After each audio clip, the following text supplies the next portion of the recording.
सभे मगहिया भाई बहन के भूलेटन काका के राम राम आथिन मगहिया खबर में सुनथे देश दुनिया के खबर। ममता दीदी पश्चिम बंगाल में तेसर बेर लेलन मुख्यमंत्री पद के शपथ।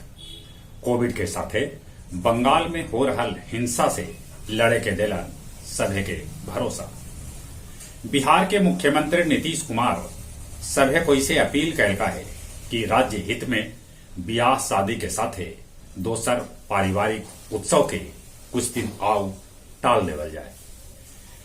देश में 24 घंटा में रिकॉर्ड 3,979 मौत के खबर है। 24 घंटा में संक्रमित के कुल संख्या 4,12,373 तक पहुंच गया। बिहार में पिछलका 24 घंटा में 14,836 कोरोना संक्रमित भेटैलन तक 61 आदमी के मौत के भी खबर है। देश के प्रधान वैज्ञानिक सलाहकार के विजय राघवन चेतौलन है कि देश में कोरोना के तेसर लहर भी आना तय है। अब बिजली कर्मी भी फ्रंटलाइन वॉरियर्स में आयतन। दिल्ली के एएसआई राकेश कुमार अबले 1100 से बेसी कोरोना संक्रमित के अंतिम संस्कार कर चुकलन है। पटना में 54 गो ऑक्सीजन सिलेंडर के साथ 8 गो धंधेबाज के गिरफ्तार कल गए है। ऑक्सीजन रिफिलिंग के दौरान सिलेंडर फटे से लखनऊ के चिन्हट में 2 आदमी के मौत हो गए तब 5 गो के हालत गंभीर बनल है। सुप्रीम कोर्ट रद्द कैल मराठा आरक्षण। वो कहलक कि 50% से बेसी आरक्षण लांघना असंवैधानिक है।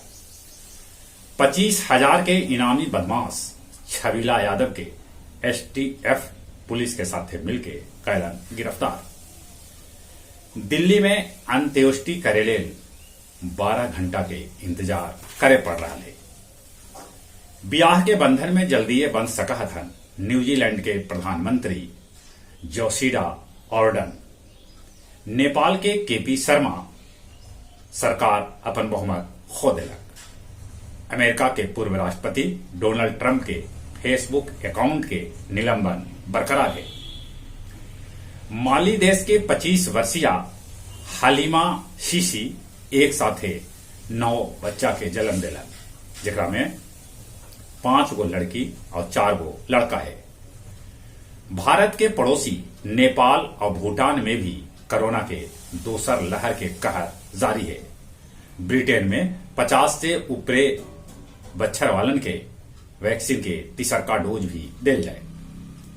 इजराइल में सरकार बनावे में फिर असफल हो गलन नेतन्याहू। स्पेस एक्स 60 गो स्टारलिंक उपग्रह छोड़लन।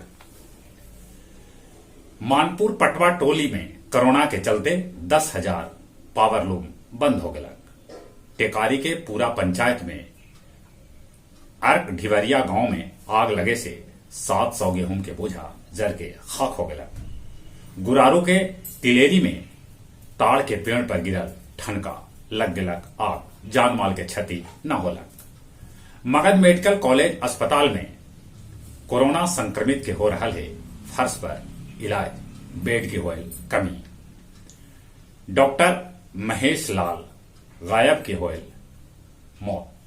अब कुछ खेल के समाचार। आईसीसी बाबर फखर के घोषित कैलक ई माह के श्रेष्ठ खिलाड़ी दोनों पाकिस्तान के हथन। वनडे खेले लेल 23 मई से बांग्लादेश के दौरा करत श्रीलंका। उत्तरी दिल्ली के छत्रसाल स्टेडियम में पहलवान सभे अपने सभे में भिड़ गया। खूनी संघर्ष में एगो पहलवान के मौत के खबर है। पीएसजी के हरा के मैनचेस्टर सिटी पहली बेर चैंपियन लीग के फाइनल में पहुंचल। जहां तक मौसम के सवाल है, कल आंधी पानी के साथ ढेर जगह पानी बरसल। मौसम पलटनिया ले रहा है। मौसम के बदलाव से बचथिन, बाकी कोरोना से बचे ले मुंह होना पर मास्क लगाथिन, सोशल डिस्टेंसिंग के पालन करथिन, बाहरे से घरे अयला पर नीमन से हाथ साबुन से धोथिन। वैक्सीन न लगवाल थे है तो वैक्सीन जरूर लगा थे। चलिए अपने सभी के एक बेर फिर से बुलेटिन काका के राम राम।